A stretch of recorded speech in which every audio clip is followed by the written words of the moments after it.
Le rapport du GIEC, paru récemment, indique que la limite à ne pas dépasser des 1,5 degrés de réchauffement serait atteinte dès 2030.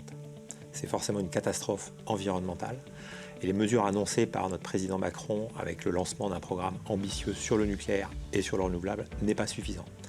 Il n'est pas suffisant notamment parce que le nucléaire ne sera pas disponible dans le meilleur des cas avant 2035 et il n'est pas suffisant parce que pas assez ambitieux sur les énergies renouvelables. Il est partiellement ambitieux sur le solaire et sur l'éolien en mer, puisque les objectifs chiffrés sont importants.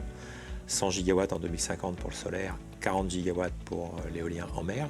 Pour autant, c'est les objectifs que l'on n'a jamais atteints par le passé. Il faut donc redoubler d'efforts pour autoriser ces projets à un rythme régulier et organiser des appels d'offres creux de manière également régulière et sur des volumes suffisamment importants.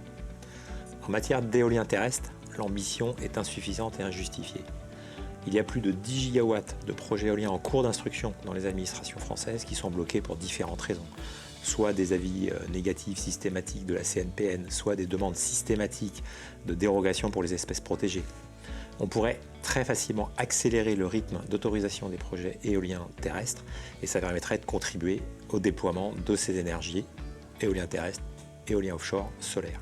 Et c'est une recette simple et efficace qui consiste à contribuer très largement à la réduction des émissions de CO2, qui contribue à l'indépendance énergétique et qui contribue à la maîtrise du coût de l'énergie. C'est exactement ce que tous les Français recherchent en ce moment et ce que nos gouvernants recherchent également. Donc le renouvelable, l'éolien terrestre, l'éolien offshore et le solaire sont les solutions qu'il faut déployer. Soutenons-les.